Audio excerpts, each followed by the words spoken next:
আল্লাহ রাব্বুল আলামিন কুরআনুল কারীমের মধ্যে সুন্দর করে জানা দেয়, লিতুখরিজান নাসা মিনাজ যুলুমাতি ইলান নূর, অন্ধকার থেকে আলোর পথে আনার জন্য, বেদিশা মানুষগুলিকে আলোর দিশা দেওয়ার জন্য আমি আল্লাহ তাআলা লক্ষাধিক পয়গম্বর দুনিয়ার মধ্যে পাঠিয়েছি, যাতে জাহান্নামী মানুষগুলি জান্নাতের পথ দেখতে পায়। জোরে একবার বলেন না সুবহানাল্লাহ। আমার আল্লাহ ডাক দিয়ে বললেন, নবী গো, আপনি ইমানদার নারী এবং পুরুষদেরকে আপনি সুন্দর করে বলে দিবেন, কারণ জাহান্নামের আগুন সহ্য করার মতো সামর্থ্য ক্ষমতা আপনার নাই। এবাজান আজকে পানি হচ্ছে রে ভাই, আজকে এই পানির মধ্যে আমি হয়তো অনেক কষ্ট করতেছি, কিন্তু বর্তমান সময়ের দিকে আমি একটু আগে ফেসবুকের মধ্যে খেয়াল করে দেখলাম, এমন পানি চট্টগ্রামের মধ্যে, এমন সাতকানিয়ার মধ্যে এমন পানি, লাশ মারা গেছে, জানাজা দেওয়ার কোনো ব্যবস্থা নাই। শেষ পর্যন্ত নদীর মধ্যে, পানির মধ্যে তারা ভেলা বানিয়ে আস্তে করে কাফন পরায়া, সাদা কাফন পরায়া ভেলার ভিতরে ভাসিয়ে দিয়েছে। মুআজ্জাজ হাজিরিন, বসনেওয়ালা পর্দা নিশে আমার মা বোনেরা, এই দুনিয়ার জিন্দেগিতে আল্লাহ তাআলা আপনাকে আমাকে অনেক কিছু চোখের সামনে আল্লাহ তাআলা দেখিয়েছে। এজন্যই তো নিজ এই দুই হাত দিয়ে কত মানুষকে না কবর দিয়ে চলে এসেছি, এই দুই হাত দিয়ে কত মানুষকে না কবরে নামিয়েছি। এখানে বসনেওয়ালা অনেক আল্লাহর বান্দা, যারা নিজ হাতে নিজের বাবার লাশটাকে কবরে নামাইলাম, নিজ হাতে নিজের মায়ের লাশটাকে কবরে নামাইলাম। এবাজান আমি এমনও সন্তান দেখেছি, বাবার লাশ যখন জমিনের মধ্যে, যখন আস্তে করে কবরের মধ্যে শোয়া দেয়, সন্তান দেখি কান্না করতে করতে এক পর্যায়ে সন্তানও দেখি বাবার লাশের সাথে নিজেকে বিলীন করে দেয়। লম্বা সময় পর্যন্ত সন্তান কান্না করে, মা বোনেরা গলা কাটা কবুতরের মতো ছটফট করে। এরে মুসলমান, গভীর মনোযোগ দেন। আমার আল্লাহ রাব্বুল আলামিন ডাক দিয়ে বললেন, পয়গম্বর, আমি আল্লাহ তাআলা আপনাকে এমন একটি মুজিজা কোরআনুল কারীমের আয়াত দিয়েছি। ও হাবিব, আপনি যত গুনাহ করেন না কেন, আপনার উম্মত যত গুনাহ করুক না কেন, আমি আল্লাহ তাআলা তামাম গুনাহ আপনার মাফ করে দেব। জোরে একবার বলেন না সুবহানাল্লাহ। প্রাকৃতিক দুর্যোগ, এজন্য এটা আল্লাহ তাআলার পক্ষ থেকে ফয়সালা। আমরা মেনে নিয়ে আমরা মুনাজাতের দিকে চলে যাব। আগামী দিন যদি আসি, কথা হবে ইনশাআল্লাহ। এই বৃষ্টি আমাদের জন্য এটা আল্লাহ তাআলার পক্ষ থেকে একটি নিয়ামত। এটি আমরা অবশ্যই আমরা আল্লাহ তাআলার শুকরিয়া আদায় করব। আমরা সবাই সবার জন্য দোয়া করব। আমি যে আলোচ্য আয়াত নিয়ে কথা বলতেছিলাম, দীর্ঘ আলোচনা, আল্লাহ তাআলা এই আয়াতের ভিতরে আপনার আমার গুনাহগুলিকে মাফ করে দেওয়ার একটা শুধুমাত্র ফর্মুলা আপনাকে বলি। আপনার আমার যখনই গুনাহ হবে, তখনই আল্লাহর দরবারে তওবা করে ফিরে আসব। আল্লাহ তাআলা আমাদেরকে মাফ করে দিক, বলেন আমিন।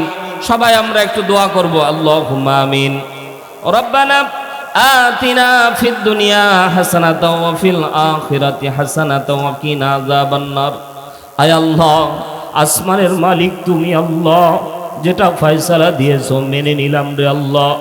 অনেক আশা করে আমার শহীদুল ইসলাম ভাই আজকে 3টা ডেট এক্সপায়ার করে, আজকে রবিবারের দিন আল্লাহ তোমাকে রাজি খুশি করার জন্য আয়োজন করেছিল রে আল্লাহ।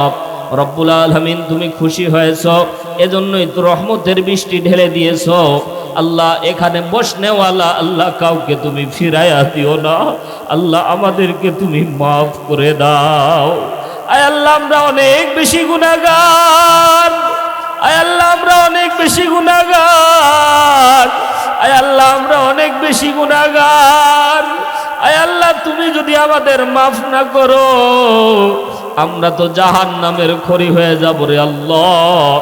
আজকে দুনিয়ার সামান্য আগুন তো সহ্য করতে পারি না, দুনিয়ার সামান্য আগুন একটু হাতের মধ্যে ছ্যাঁক লাগলে কতই না কষ্ট লাগে রে আল্লাহ। জাহান্নামের ওই আগুন তো আরো সহ্য করতে পারবো না। আয় আল্লাহ, আজকের এই বৃষ্টি আমার যত মুমিন বান্দা বান্দি হাত জাগিয়েছে আল্লাহ কারো হাত তুমি ফেরাইয়া দিও না। আয় আল্লাহ আমাদেরকে তুমি মাফ করে দাও, আয় আল্লাহ তুমি আমাদেরকে মাফ করে দাও। রব্বুল আলামিন এই আয়োজন খানাকে কবুল করে নাও। রব্বুল আলামিন আমার কলিজার টুকরা শহীদুল মামাকে আল্লাহ কবুল করে নাও, পরিবারটাকে আল্লাহ তুমি কবুল করে নাও। মামি অসুস্থ, আল্লাহ তুমি পরিপূর্ণ সুস্থতা দান করে দাও। আয় আল্লাহ বাড়ি থেকে যারা এই অন্ধকার কবরে ঘুমিয়ে আছে আল্লাহ আজকের এই সওয়াবগুলি তাদের অন্ধকার কবরে পৌঁছায় দাও। রব্বুল আলামিন বাড়ির মধ্যে বরকত দান করে দাও। আয় আল্লাহ দুইটা ছেলে বাইরে থাকে আল্লাহ তুমি বারাকা দান করো, বিপদ আপদ থেকে হেফাজত দান করে দাও। রব্বুল আলামিন আমরা যারা আমিন আমিন করতেছি আল্লাহ তাকায় দেখো কার জানি বাবা নাই রে আল্লাহ, কার জানি জনম দুঃখিনী মা নাই। আয় আল্লাহ অনেক আদরের জায়গা ছিল বাবা মা, আজকে বাড়ি যায় দেখবো ঘর পড়ে আছে, বাবার খাটলা পড়ে আছে, বাবা নাই। আয় আল্লাহ আজকের এই মাহফিল থেকে তোমার দরবারে ফরিয়াদ, আয় আল্লাহ তুমি বাবার কবরটা মায়ের কবরটাকে জান্নাতের বাগান বানায় দাও। আয় আল্লাহ অনেক বড় আশা নিয়ে এসেছিলাম তোমার কোরআনুল কারীমের আয়াত থেকে তাফসীর করব। তুবু ইলাল্লাহি তাওবাতান নাসুহা, তুমি ঘোষণা দিয়েছো এ বান্দা পাহাড় পরিমাণ গুনাহ করে আমি আল্লাহরে যদি আল্লাহ কয়ে ডাক দাও আমি আল্লাহ তোমার তামাম গুনাহ মাফ করে দিব। আল্লাহ ওই আশা করেই না হাত জাগাইলাম। আয় আল্লাহ তুমি আমাদেরকে মাফ করে দাও। একটু মহাব্বতের সুরে আল্লাহরে ডাক দেন না, আল্লাহ আল্লাহ।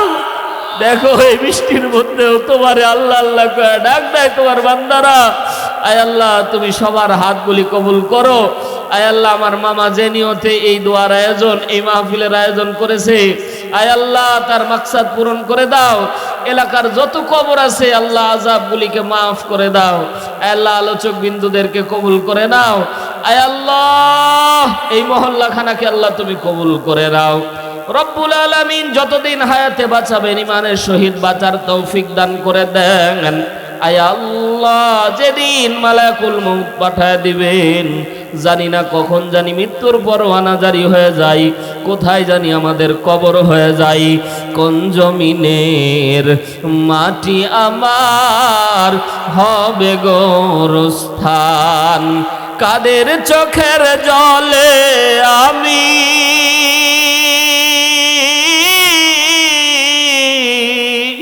কাদের চোখের জলে আমি পাবো পরিত্রাণ। কোন জমিনের মাটি আমার হবে গোরস্থান। আল্লাহ জানি না কোথায় আমাদের কবর হয়ে যাবে। আয় আল্লাহ তোমার দরবারে ফরিয়াদ আল্লাহ ঈমান নিয়ে চলার তৌফিক দান করো।